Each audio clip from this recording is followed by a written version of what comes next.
Okay, this will be the last laboratory in this section for laboratory exam 3. This is laboratory 24, which primarily has to do with ECG stuff, electrocardiogram. So the ECG provides an electrical view of the heart.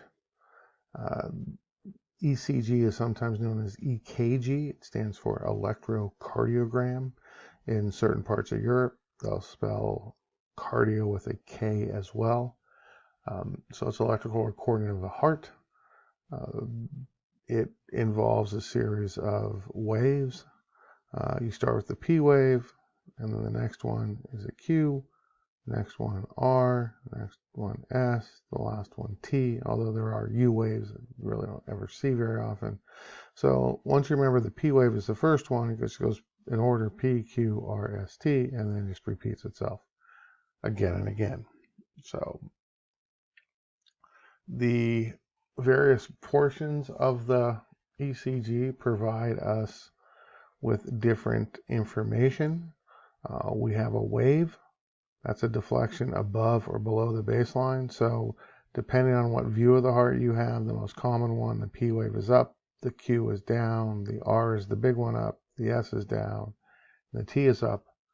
You have segments, which are the baseline between the waves, and you have intervals, which are a combination of waves and segments. So don't worry too much about that nomenclature, though. Each wave corresponds to something. The P wave corresponds to the depolarization of the atria, so it shows that the SA node is working and that the atria are depolarizing from the SA node. The QRS we put together as a complex. That is when the ventricles depolarize, and actually the atria repolarize during this phase as well.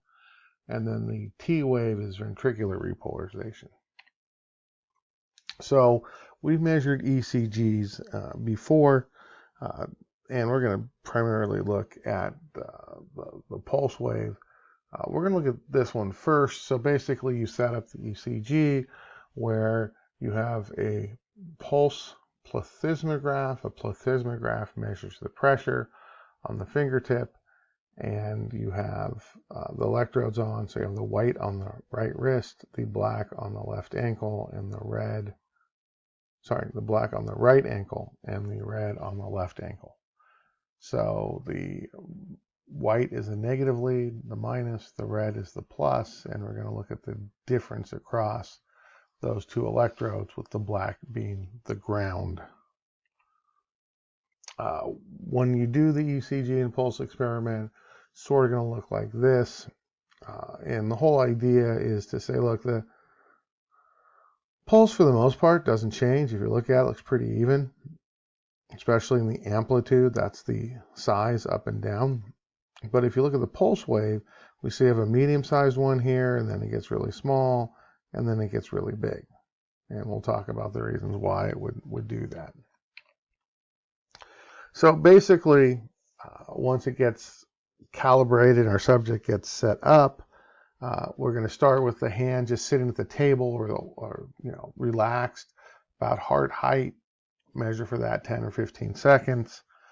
We are going to do a couple other things. You can put your arm below the waist or put your hand above the head, and we'll look at the different things that are happening there.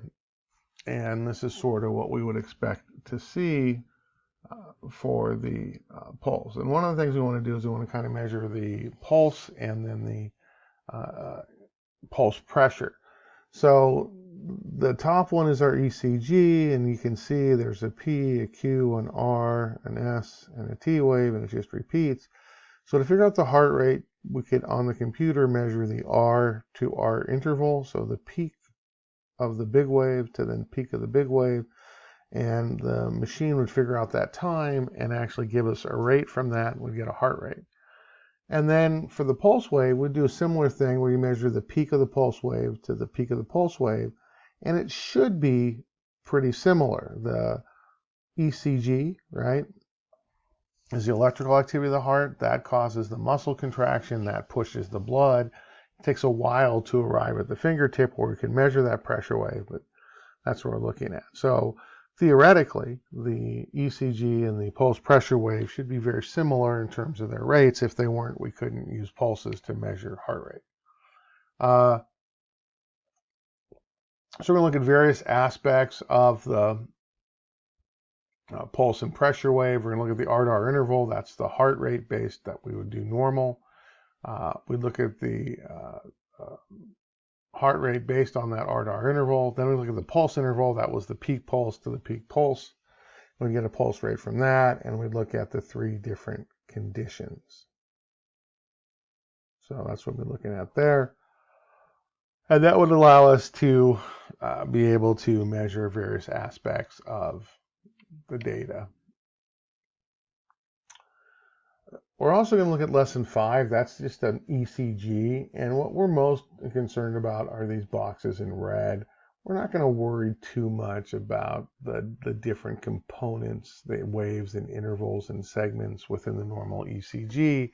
And that's because if you needed to know about the ECG waves, then you could certainly look at them in more detail, or you would have another class. But for our purposes, we're going to concentrate on the 2 boxes, looking at heart rate and the sitting condition versus deep inhalation versus deep exhalation and exercise. And then sit-in and exercise in terms of the systolic and diastolic time. So we'll look at that a little later as well. And those are the big ones that you'd have to worry about, especially for your exam. So the ECG is estimates the duration of systole and diastole based on the ECG waves.